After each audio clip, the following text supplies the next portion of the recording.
इस वक्त आपको अहम खबर दे रहे हैं समंदरी तूफान बिपरजॉय के हवाले से, जिसके असरात के पेश नज़र कराची के मुख्तलिफ इलाकों में हल्की बारिश हुई। स्कीम 33 के मुख्तलिफ मकामात पर बूंदाबांदी हुई। फेडरल बी एरिया में भी बादल बरस पड़े। सुपर हाईवे गुलशन हदीद, मलीर, मेमनकोट में बूंदाबांदी हुई। समंदरी तूफान बिपरजॉय कराची के मुख्तलिफ इलाकों में हल्की बारिश, स्कीम 33 के मुख्तलिफ मकामात पर बूंदाबांदी, फेडरल बी एरिया में भी बादल बरस पड़े और सुपर हाईवे गुलशन हदीद, मलीर, मेमनकोट में बूंदाबांदी हुई। जी सालिक शाह, मज़ीद तफसीलात से आगाह कीजिएगा।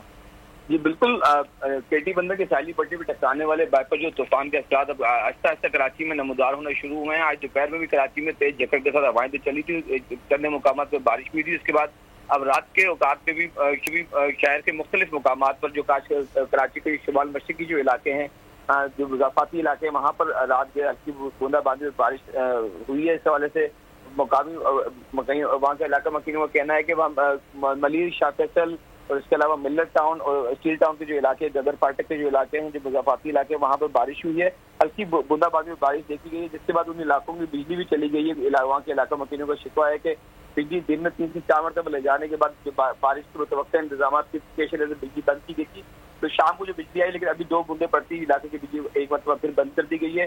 दूसरी जानिब एपी हुक्काम का ये कहना है कि सुपर हाईवे पर जो हल्की बूंदाबांदी हुई है, तो वहाँ पर 2 मोटरसाइकिलें स्लिप होने के नतीजे में 3 अफराद जख्मी हुए थे, जिनको अब से थोड़ी देर पहले ही वहाँ निजी अस्पताल ले जाया गया था। सुपर हाईवे बैरियर टाउन की जो इतराफ के इलाके, वहाँ पर हल्की फुल्की बूंदाबांदी के साथ और कई इलाकों में हल्की तेज बारिश भी हुई थी। महकमा मौसमियात का यही कहना है कि हल्की बूंदाबांदी का ये सिलसिला जो है रात के तक जारी रहेगा, जबकि कल दोपहर में भी बारिश का एक हल्का स्पेल मुतवक्का है जो कराची के मुख्तलिफ इलाकों को हिट करेगा। जी अच्छा, तूफान के टकराने के बाद ये सुनने में आ रहा था कि काफ़ी तेज़ बारिश होगी, तेज़ हवाओं के झक्कड़ चलेंगे, लेकिन इस तरह का कुछ देखने में नहीं आया। वो उसकी महकमा मौसमियात के काम का ये कहना था कि वजूहत ये थी कि समुद्री तूफान की जो सिम थी कराची के जो शुमाल में चल रहा था, तो जनूब में आने के बजाय उसने कराची के दूसरी तरफ उससे अपने रुख इख्तियार कर लिया था।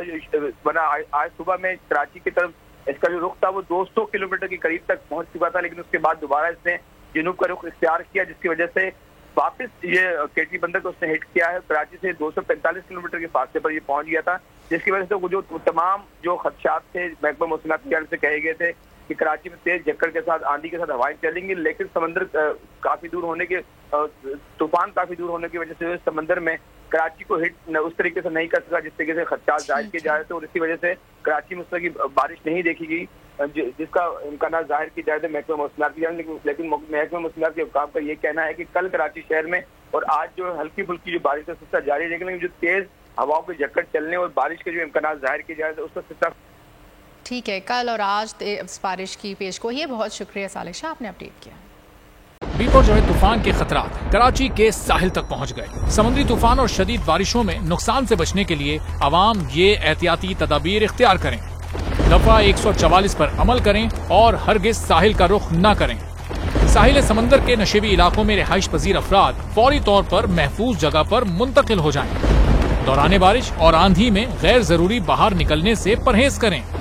तमाम जरूरी अद्वियात प्लास्टिक के बैग में अपने साथ रखें। बिजली के तार और खंभों से दूर रहें और उन्हें हरगिज ना छुएं, ये जानलेवा हो सकती हैं। गाड़ी चलाते हुए एहतियात करें और स्लो ड्राइविंग करें। गाड़ियों और मोटरसाइकिल को बिजली के खंभों के नीचे पार्क मत करें। दरख्तों, साइन बोर्ड और पीएमटी के नीचे खड़े ना हों। जनरेटर या पानी की मोटर को गीला होने से हत्तुल इम्कान बचाएं। सिंध हुकूमत और एनडीएमए की जानिब से अवामी इमदाद के लिए हेल्पलाइन नंबर जारी किए गए हैं। आवाम से गुजारिश है किसी भी इमरजेंसी की सूरत हाल से निपटने के लिए स्क्रीन पर मौजूद इन नंबर्स पर फौरी राब्ता करें। आंधी और तूफान से बचने की दुआ। ए अल्लाह, इसे रहमत बना और इसे अजाब न बना। ए अल्लाह, इसे नफे वाली हवा बना और नुकसान वाली हवा न बना।